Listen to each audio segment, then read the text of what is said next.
Hi అండి అందరికీ. Welcome to పుణ్య కిచెన్ బ్లాగ్. సో ఇవాల్టి వీడియోలో మనము మ్యాంగో తోటి కేసరిబాత్ అనేది ఎలా తయారు చేసుకోవాలో చూపించబోతున్నాను.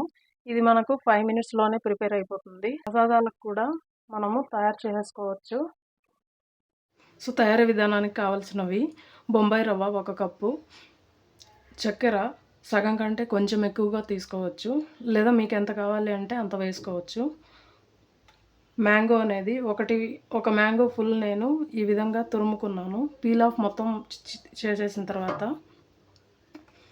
ఎండు ద్రాక్ష, గోడంబి, నెయ్యి, సో యాలకులు. సో ఇప్పుడు స్టవ్ మీద బాణలి పెట్టుకున్నాక నెయ్యి అనేది వేడైన తర్వాత ఈ విధంగా ఎండు ద్రాక్ష, గోడంబి మొత్తం వేయించుకోవాలి. లో ఫ్లేమ్లోనే వేయించాలి, కొంచెం రంగు మారేంత వరకు.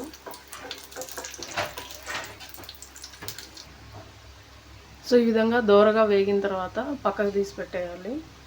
సో ఇప్పుడు ఇదే బాండ్లీలోకి రవ్వ వేసేసుకుందాం.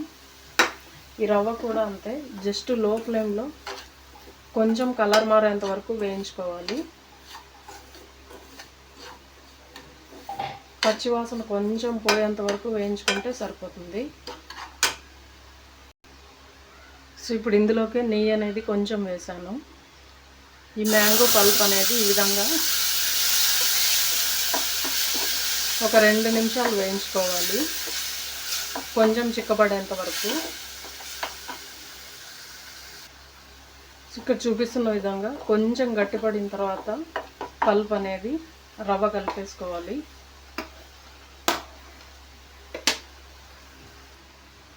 సో ఈ విధంగా మొత్తం కలిసిపోయిన తర్వాత వాటర్ అనేది అయితే రవ్వ మీరు ఏ కప్పుతో తీసుకున్నారో అదే కప్పుతో 2 కప్పులు వాటర్ వేయాలి.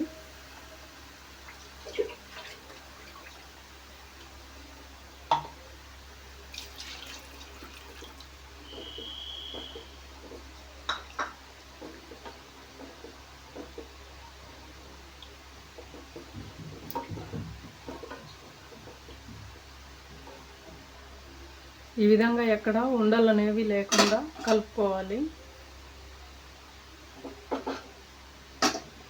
సో ఈ విధంగా కలుపుకున్న తర్వాత కొద్దిసేపు ఇదైతే ఉడకాలి.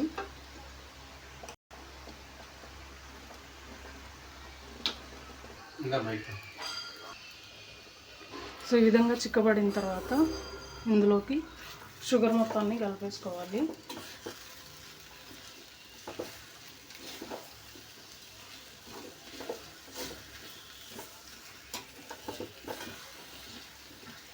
మరొక 2 నిమిషాలు ఇదే విధంగానే కలుపుకోవాలి, ఎక్కడ ఉండలు అనేవి లేకుండా. సో ఈ విధంగా మొత్తం బాగా కలిసిన తర్వాత ఇప్పుడు పైన అనేది 1 స్పూన్ నెయ్యి వేసేసి ద్రాక్ష, గోడంబి, యాలకులు కూడా వేసేసుకోవాలి. ఫుడ్ కలర్ అనేది మీకు ఆప్షనల్, మీకు కావాలి అంటే వేసుకోవచ్చు, లేదా స్కిప్ చేయొచ్చు.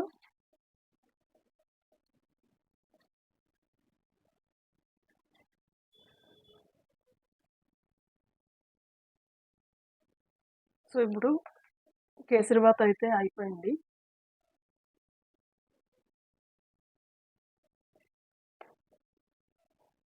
సో ఇప్పుడు కేసరిబాత్ అయితే రెడీ అయిపోయింది. సో ఇది మనం బౌల్లోకి సర్వ్ చేసుకుందాం. Thank you for watching my video friends. ఈ వీడియో కనుక నచ్చినట్లయితే మీరు కూడా ట్రై చేయండి. మరిన్ని వీడియోస్ కోసం నా ఛానల్ని సబ్స్క్రైబ్ చేయండి, లైక్ చేయండి, షేర్ చేయండి.